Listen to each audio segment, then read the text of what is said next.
thought our guys showed a lot of toughness, resilience. You know, we came off a tough loss against Oregon and easily could have let that loss turn into 2. But I thought they got their minds right, ready to play. I thought they executed the defensive game plan outside of transition buckets, which that's what they do best, and we didn't do a great job, particularly in the first half with it. Outside of that, in the half court, I mean, they struggled. And I thought our guys did a really good job executing the game plan. I was super happy for these 2 guys. I mean, Houston, unselfish enough to come off as a red shirt and come in. We were plus 12 in his 9 minutes, hit 2 threes, made some huge defensive plays, some rebounds, had a tip that kept an offensive rebound alive. And I think we got a dunk on that play. So he was great. Jarin kind of settled in and made some big threes for us. I thought he did a great job on R.J. Davis, who's not easy to guard. I mean, R.J. is one of the best guards in the country. And, Jarin, for being a kid that's supposed to be a freshman in college this year, he came out a year early and just 19 years old. I thought he did an unbelievable job on R.J., as well as Houston and Darian Reed. We tried to keep some size on Davis, and he got his shots up, which we kind of knew. He was, I think he averaged 22 field goal attempts in the 2 previous games we played him. So he got 24 up tonight, but we just wanted to make him as tough as we could. And he hit some tough ones. But I thought our guys keeping some size on him, making him shoot very tough shots, I thought was pretty good. So, Coach Adams did a great job with the defensive game plan. For the most part, we took care of the ball, but late against the press and late in the first half, we weren't good with it. But we did a better job taking care of the ball over the course of probably the other 34, 35 minutes. So, start with questions with players. Blake? Yeah, Houston, just what went into your decision to come off the red shirt, and what was it like getting to officially play a game with these guys? Yeah, so obviously, my prayers are out there with Latrell. He's a big part of this team. He's helped me. I mean, I talked to him a lot because he played at Cal State Fullerton, and I was close to where I went to school, and so we kind of kept in touch. So he's a big reason why I came here. And obviously this isn't the way I wanted to play. Like if I could have it, I would love Latrell to play. But I'd say what came to the decision to redshirt was I had talked to Oats. He had spoke to my father and I and the coaching staff, and we just thought it was best for the team. In my opinion, a lot of times in society we have what's best for me. But I feel like what's best for me in my life is what's best for the team. And anything I can do to help impact people, impact the team, is what I'm willing to do. So that was kind of how the decision came to play. great answer. Jarin, this question's for you. You growing up here in Chapel Hill, starting out at Northwood, finishing up at Seaport, being back here, playing in the arena for a team you grew up cheering for, and getting to beat you. What was tonight like for you in kind of a homecoming game? Yeah, it's definitely a surreal feeling. I've been to quite a bit of their games. My mom played here too, so it's just nice being back, and it's always great to get the win. How often did you ever watch the Tar Heels get beat by 15 in the games that you've been to? Yeah, not much. So it's definitely something special tonight. And how much family was here for you today? Yeah, a lot. Like over 15, over 20. Yeah, over 20. So yeah, a lot of family here, and then of course, special occasions. So yeah, our team bounced back after the Oregon loss, got together, and really bounced back. Jarin, can you describe your relationship with Drake Powell over at UNC? You guys were teammates and then rivals in high school growing up here. Just describe your relationship and what was it like getting that back and forth with him in that second half? You guys got to guard each other a little bit. You hit a 3, he came down, hit a layup. What was that like? Yeah. Drake's a great player. I played with him at Northwood my freshman year. Great guy. It was great going against him in the game. He showed off some moves. I hit some shots too. So it goes back, and he's a great player. Last one for players. Okay, thanks, guys. Good job, Houston. Thanks. Blake?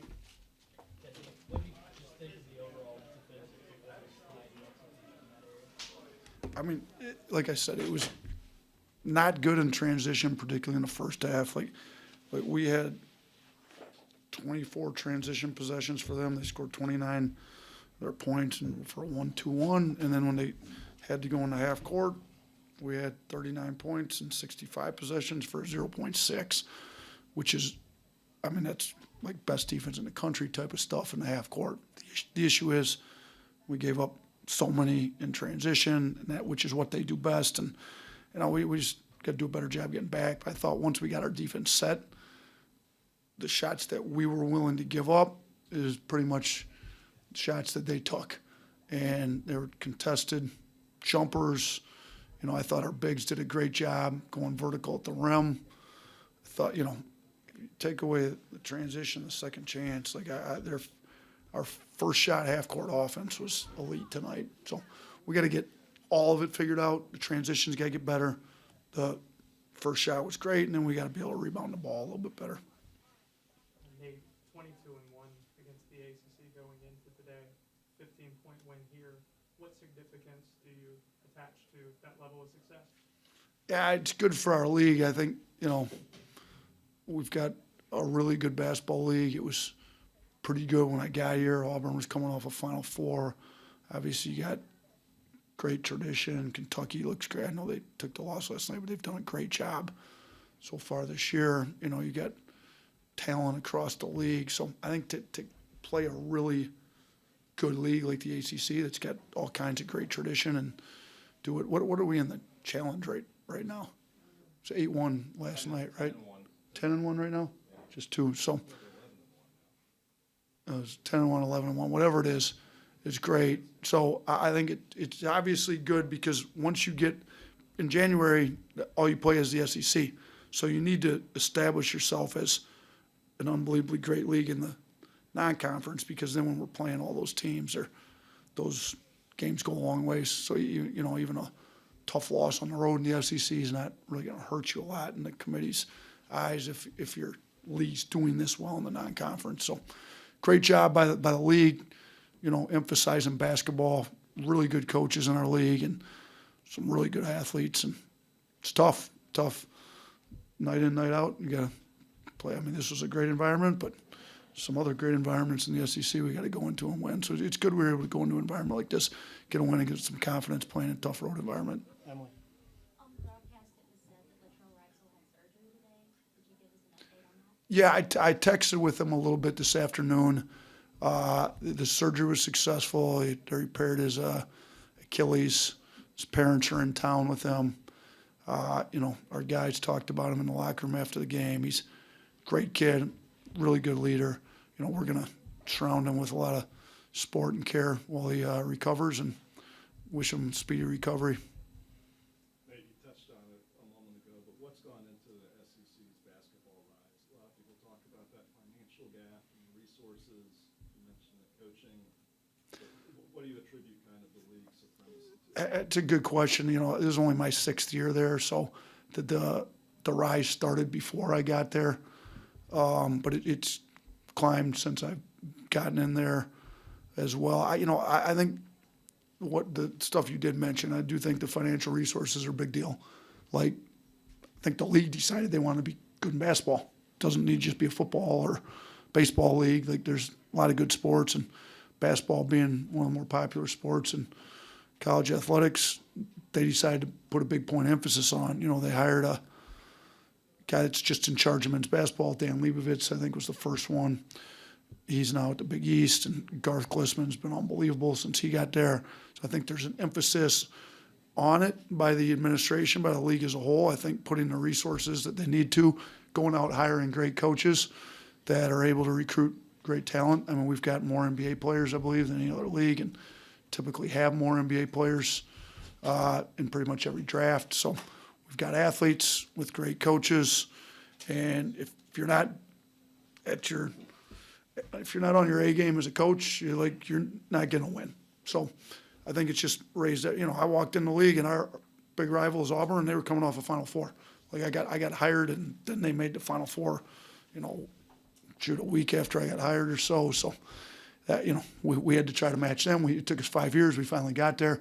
We got our Final Four, but you kind of go down the list. I mean, Tennessee, Rick Barnes is one of the best coaches in all of college basketball for a long time. And, Cal Perry's done an unbelievable job at Kentucky. Now he's got an unbelievable roster at Arkansas, and Kentucky, Auburn. Just keep going down the list. You kind of look at and some of them were very dominating wins last night. I thought Ole Miss had a really good win. It was good for our league. So I'm glad we were able to help our league out because we didn't help the league out last year with our SEC ACC challenge game. Blake, you mentioned yesterday a need to improve the spacing offensively. Did you see an improvement in that area tonight? Way better. The turnovers came on some carelessness and then against the press. So the half-court spacing was significantly better. I thought we got guys better shots. You look, we were able to hit 12 threes, which we'd still like to get more off, but, we were able to take care of the ball better, space the floor, get some threes. We also had some assists on some cuts because the spacing was better. I thought it was significantly better tonight than it had been. Nick Kelly, we got two more. Yeah, Nate, the two true road games, LeBaron's got 33 points, 9 rebounds, 8 assists, 3 steals, and a block. What about him has been able to just succeed so quickly in tough environments in the road? You know what? He's a competitor. He's been practicing hard. I mean, you have to deserve to play well, and he deserves to play well. He brings it every day in practice. He's been bringing it since he walked on court in June. He's got the ultimate confidence, but you can't just instill confidence in a kid like that. You have to earn that confidence. You earn it by playing hard in practice, working on your game. I think he's earned the confidence. He's earned the playing time, and he's earned the right to play well. And he steps into these games not scared at all, and he brings it on both ends of the floor, and he's played really well in big games for us. Last one, Tony. Yeah, Nate, you talked about Aiden, his shot starting to fall. Just how good was that to see? And, how big is he going to be in Latrell's absence? I thought it was great. We obviously he's a little upset with himself with the turnovers. His shooting was unbelievable. I mean, we've seen this is. I don't want to say this is what we expected, but to go 5 and 9 every game. But we've seen him shoot it like this in practice for a long time, so we know what he's capable of. Shooting the ball, the assisted turnovers. He's been taking care of the ball. I think the press rattled him a little bit, and he was a little upset with himself. So we'll get that figured out. But the shooting was huge because Reitzel's been our best shooter all year. So we need somebody to step up and make some threes. So he hit 5 of our 12 threes, and I thought the minutes he gave us were great. We'll get him a little bit better on defense and better taking care of the ball moving forward. Thank you, guys. Thanks, Coach. All right, thanks.